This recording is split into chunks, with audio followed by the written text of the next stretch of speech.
The half V8. Take a Pontiac 389 V8, cut it down the middle, throw half away. What is left is a four-cylinder of 195 cubic inches, and no American maker has put a bigger four in a passenger car since the war.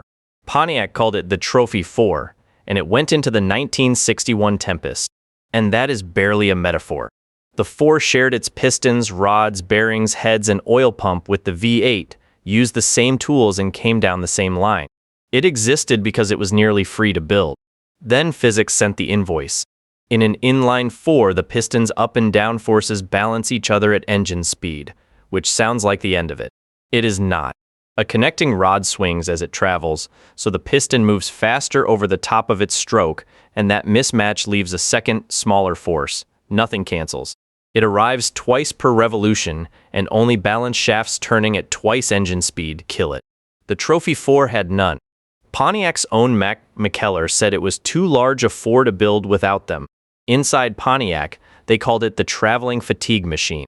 Nearly every accessory bracket on it had to be reinforced to survive its own idle.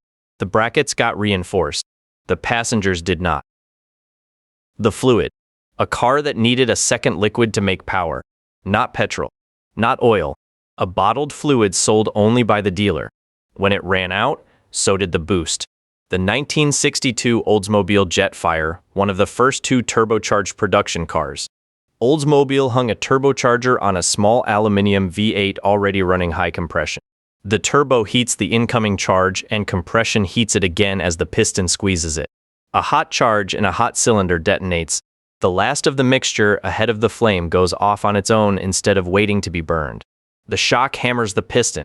Their answer was a 50-50 mix of distilled water and methanol squirted into the intake. The water takes a great deal of heat with it as it vaporizes, cooling the charge and killing the knock. The methanol is not filler, it stops the water freezing and burns as a high-octane fuel. If the tank ran dry, a safety valve bypassed the turbo. The engine did not destroy itself. It went quiet and slow, protecting itself from its owner. The fluid was not cheap, so people stopped buying it and drove around wondering where the power went. In 1965, General Motors offered to strip the turbo off and fit a carburetor. Plenty agreed. One of the first turbo cars, uninvented by its customers. The helicopter engine. The strangest engine in this car is not the one that ended up in it.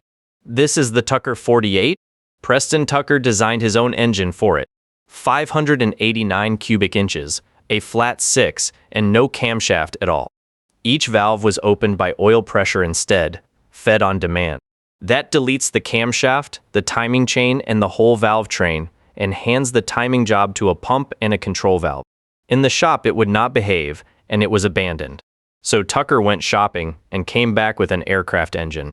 The Franklin 0335, an air-cooled flat 6 of 335 cubic inches, making 166 horsepower, designed for the Bell 47 helicopter. He liked it enough to buy the company. Then his engineers converted that air-cooled aviation engine to a fully sealed water cooling system, believed to be an industry first, and rebuilt it so heavily that little of the original Franklin remained. Then they ran it at full power for 150 hours, the equivalent of 18,000 miles at full throttle. It passed. Within a year, the company had collapsed anyway, with the SEC closing in.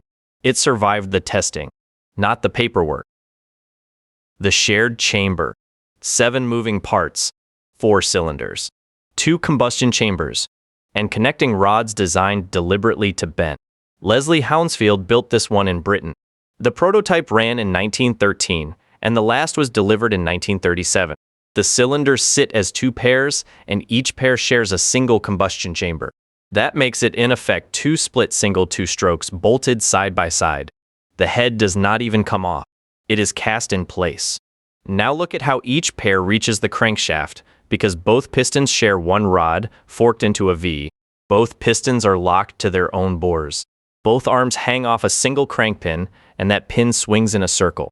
The geometry does not close. Something has to give on every stroke.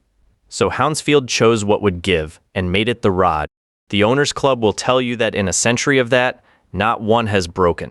The man who asks steel to bend forever went on to design the Houndsfield tensometer, a machine for testing metal that is still in use. It got old instead. The last version still had no electric starter and brakes on the rear wheels only, and about 250 sold. The world simply walked past it. The torsion bars. Every engine you have owned closes its valves with coil springs. This one has none. The Panhard flat twin, French and air-cooled, 610 cc making 24 horsepower, and later 851 cc making 40. Each valve is closed by a torsion bar instead, a straight steel bar twisted as the valve opens and untwisting to shut it. Push a coil spring hard enough, and its coils start resonating against each other and the valve stops following the cam. That is one way an engine floats its valves. A torsion bar has almost no oscillating mass and no coils to ring, so it holds on where a spring lets go. They did not stop there. The crankshaft runs on roller bearings, mains, and big ends, with a patented second set of smaller rollers carrying the cage. The push rods are hollow aluminum tipped with hardened steel. A family car engine built to racing rules because the way this little twin made power was to rev hard all day. 2 cylinders were always short on power. However clever the head, that is not what ended it. Citroën took Panhard over wanting the factory for 2 CV vans. The last Panhard passenger car, a blue 24BT, left the line in July 1967. They bought the building. The engine was in it. The hot air engine. In this engine, the fuel never enters a cylinder. The fire never goes out and there is no throttle. Philips of the Netherlands designed it, and Ford put it in a 1975 Torino. 4 cylinders, 120 horsepower. It is a Stirling engine. Fuel burns continuously in a burner outside, heating one end of a sealed circuit. Inside that circuit is hydrogen. The pistons shuttle it between the hot end and the cold end, and on the way it passes through a regenerator, a mesh that catches the heat going out and hands it back coming in. The hydrogen expands hot, contracts cold, and that drives the engine. The working gas is never inhaled and never exhaled. The same hydrogen circulates, sealed in, and the whole engine depends on it staying there. So there is nothing to throttle. For more power, you raise the pressure of that hydrogen with a valve and a compressor. For less, you take pressure back out. Hydrogen is very small and very light, and it does not so much leak as work its way through the metal. Keeping it in was the central problem. Then the results came back. The Stirling Torino returned fuel economy 10 to 20% worse than the ordinary petrol Torino it was meant to beat. Built for efficiency. Outdone by an ordinary V8. The cylinder killer. Your car does this today and you have never felt it happen. Cadillac's customers felt it constantly. The V8 6.4 of 1981, a 368 cubic inch V8 Cadillac called modulated displacement. The idea is sound, and almost every big engine does it now with different hardware. Solenoids on the rocker arms disengage the valve gear on chosen cylinders, so they stop breathing while the crankshaft turns them. The saving is not the fuel those cylinders would have burned. It is that the survivors work harder, so the throttle sits further open, and less effort is wasted sucking against a nearly shut one. The part that failed is not in that list. It was the computer. A 1981 engine control module could not judge those handovers in real driving, so the switching arrived late, or at the wrong moment, and the driver felt everyone as a lurch. Cadillac fought it in software, sent out a dozen revised chips, and gave up.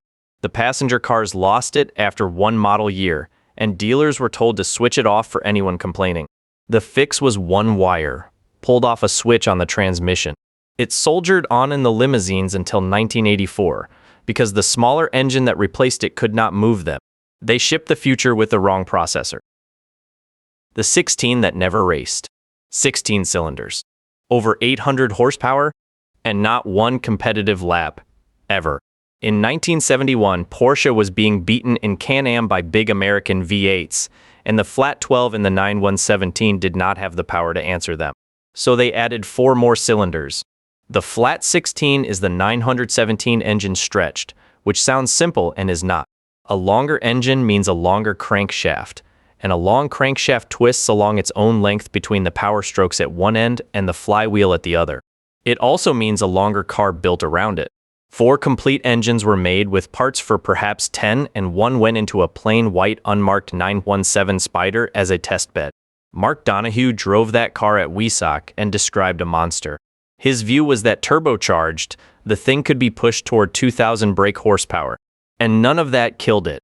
It lost an internal argument.